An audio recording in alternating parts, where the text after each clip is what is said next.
আমি মা হতে চলেছি, কিন্তু আমার স্বামী সেদিকে কোনো খেয়াল নেই। যেখানে বাড়তি যত্ন আশা করছি সেখানে আমার জন্য অপেক্ষা করছে অপবাদ। আমি জানতাম প্রথম বাবা হবার আনন্দে মানুষ পাগলের মতো আচরণ করে, কিন্তু রোহান কেন এমন করছে?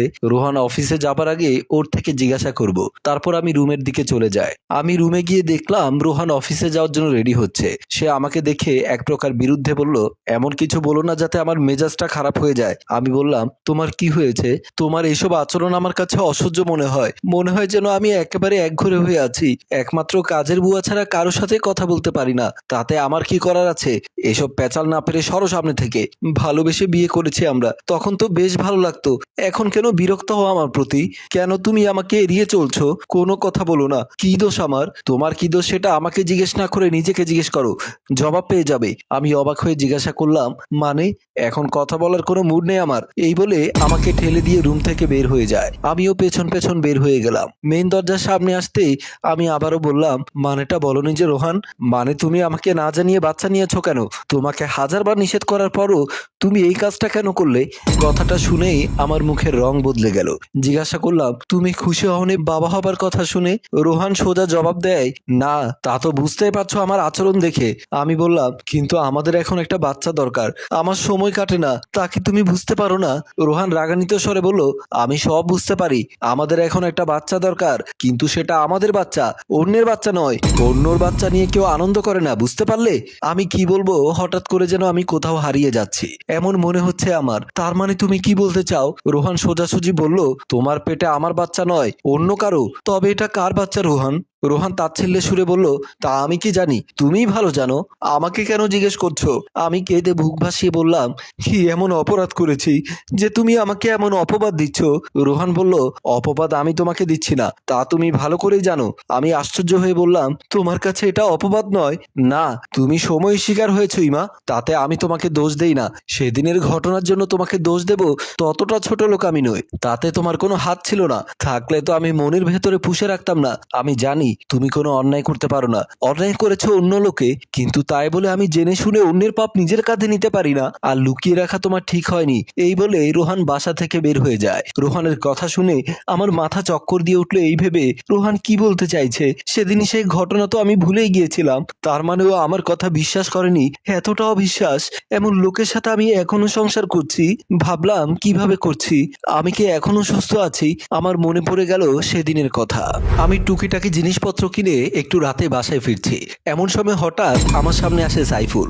আশেপাশে কেউ নেই। সে আমার সামনে এসে ডেবিল হাসি দিয়ে বলল, তুই আমাকে চর মেরেছিস, আজ কি করবি? দেখ, ভালো চাইলে এখান থেকে যা, না হলে আবারও চর দিতে বাধ্য হব। এটা বলে আমি কোনো রকম কয়েক কদম দিলাম। সাইফুল আমার পেছনে এসে আমার মুখটি চেপে ধরে, আর আমি অনেক মোচড়ামুচড়ি করেও লাভ হয়নি। সে আমাকে টেনে হিচড়ে নিয়ে যায়, আমাকে একটি রুমে নিয়ে ফ্লোরে ফেলে দেয়। আমি চিৎকার দিতে চাইতেই সে আমার মুখ চেপে ধরে। আমি বললাম, আমাকে যেতে দে। হ্যাঁ, যেতে দেব, তবে আগে আমার প্রতিশোধটা নিয়ে নেই। আজ ভালোবাসার কথা বলবো না, সোজা প্রতিশোধ নেব। আমি ভয়ে কাঁপতে কাঁপতে বললাম, ভালো হবে না কিন্তু। সে হেসে জবাব দেয়, তা জানি, তোমার সাথে ভালো আমি করব না, তবে কেমন করে ভালো হবে? আমি আতঙ্কিত হয়ে বললাম, খবরদার বলছি, আর এগুবে না। কিন্তু তবুও সাইফুল এগিয়ে এসে আমাকে ধরতে চেষ্টা করে। আমি তখন দিশেহারা হয়ে সাইফুলের দু পায়ের মাঝখানে একটা লাথি মারি। সে এক লাথিতে চিৎকার করে ফ্লোরে লুটিয়ে পড়ে। আমি সুযোগ বুঝে সেখান থেকে চলে আসি। বাসায় এসে কলিং বেল বাজাতে থাকলাম। তখন হন্তদন্ত হয়ে দরজা খুলে দেয় রোহান। বাইরে এসে বলল, কোথায় ছিলে এত সময় ধরে? রোহান, আমি একটু টায়ার্ড, ফ্রেশ হয়ে কথা বলবো। এই বলে রোহান বাসায় ঢুকে যায়। আমি ফ্রেশ হয়ে এসে দেখি রোহান সোফায় বসে আছে। আমি রোহানের পাশে গিয়ে বসি।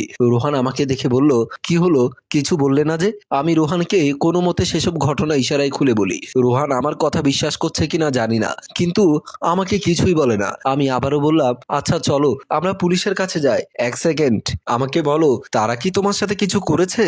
আমি বললাম, তুমি যা বোঝাতে চাইছো তেমন কিছুই করেনি, কিন্তু ও যে আমাকে হেনস্থা করেছে সেটাও তো একটা অপরাধ। রোহান আমার মুখে হাত দিয়ে বলল, জানি অপরাধ, কিন্তু তা প্রকাশ পেলে আমাদের জন্য তা বদনাম, মান সম্মানের 12টা বাজার কারণ। তাই চুপ করে থাকো, মনে করো কিছুই হয়নি, তুমি যেটা ভালো মনে করো সেটাই হোক। এরপর সব স্বাভাবিকভাবে চলে আসছে জীবন। আমিও ভুলে গিয়েছিলাম তুচ্ছ ঘটনা ভেবে, কারণ আমার তো কোনো ক্ষতি হয়নি। কিন্তু আমার সামনে যে এত বড় অপবাদ, এত বড় দুঃসময় সময় অপেক্ষা করছে তা বুঝতে পারিনি। রাতে ডিনার শেষে রোহান ডাইনিং টেবিলে বসে আছে। এমন সময় আমি বললাম, রোহান, এখন তোমার শেষ কথা কি? সে কথা নিয়ে এখনো পড়ে আছো? তুমি কি সোজা কথা বোঝো না? এই পাপ আমার ঘাড়ে আমি নিতে চাই না। আমিও চোখের দিকে তাকিয়ে বললাম, আমি তোমার হাত ধরে সব ভুলে চলে এসেছি, তুমি আমাকে বিশ্বাস করো না? রোহান গম্ভীর স্বরে বলল, বিশ্বাস অবিশ্বাসের প্রশ্ন নয়, একটা দুর্ঘটনা শিকার তুমি। কেন তা স্বীকার করতে চাইছো না? কেন লুকাচ্ছ আমার কাছে? আমি কি জবাব দেব ভেবে পেলাম না। সংসারের সাথে থেকে যাব নাকি দু চোখ যেদিকে যাই চলে যাব?